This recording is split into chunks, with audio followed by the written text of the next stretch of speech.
মঙ্গলবার সকালেই হইচই পড়ে গেল ভাঙড়ে। মাঠের মাঝে দাউ দাউ করে আগুন জ্বলছে, চারপাশ ধোঁয়ায় ভরে গেছে। ব্যাপার কি জানতে ছুটে আসেন স্থানীয়রা। দেখেন মাঠের মাঝে কিছু কাগজপত্র পুড়ছে। ঘটনার খবর পেয়ে ছুটে আসে কেন্দ্রীয় তদন্তকারী সংস্থা সিবিআই। অনুমান করা হচ্ছে কোনো নথি পুড়িয়ে ফেলা হয়েছে। সেই পোড়া নথি উদ্ধারের কাজে হাত লাগিয়েছেন গোয়েন্দারা। মঙ্গলবার সকালে ভাঙড়ের আন্দুল গড়িয়া এলাকায় একটি মাঠের ছবি দেখে চমকে ওঠেন স্থানীয়রা। দেখা যায় কিছু সরকারি নথি, ব্যাংক চেক পুড়ছে মাঠের মাঝে। অভিযোগ, রাতের অন্ধকারে কেউ বা কারা এমন কীর্তি ঘটিয়েছেন। তারা মাঠের মাঝে এইসব কাগজপত্র এনে জড়ো করে তারপর তাতে আগুন ধরিয়ে দেয়। রাতের অন্ধকারে যেসব নথি পুড়িয়ে ফেলার চেষ্টা হয়েছে তা সরকারি কাগজপত্রই বলে মনে করছে সিবিআই।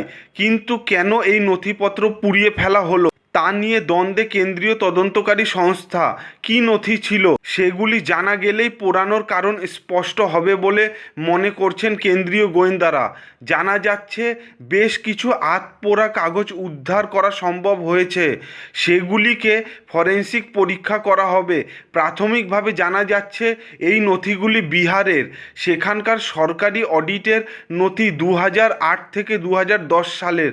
তবে কে বা কারা এগুলোকে এখানে পোড়াতে নিয়ে এলো সে বিষয়ে তদন্ত শুরু হয়েছে। শুধু তাই নয়, এই নথিগুলির সঙ্গে বাংলার নিয়োগ দুর্নীতির সঙ্গে যোগ রয়েছে কিনা সেটাও খতিয়ে দেখা হচ্ছে। পর্যবেক্ষকদের মতে, নিয়োগ দুর্নীতি নিয়ে যেভাবে কেন্দ্রীয় তদন্তকারী সংস্থা ইডি সিবিআই একের পর এক ব্যক্তির বাড়িতে হানা দিচ্ছে, তাতে কেউ বা কারা ভয় পেয়ে এমন কাণ্ড ঘটিয়েছে। এখনও পর্যন্ত তল্লাশি চালিয়ে এই নিয়োগ দুর্নীতি নিয়ে বিভিন্ন ব্যক্তির থেকে বহু গুরুত্বপূর্ণ নথি উদ্ধার করেছে ইডি সিবিআই। তাই এই নথিগুলির সঙ্গে দুর্নীতির যোগ থাকতেও পারে বলে মনে করা হচ্ছে।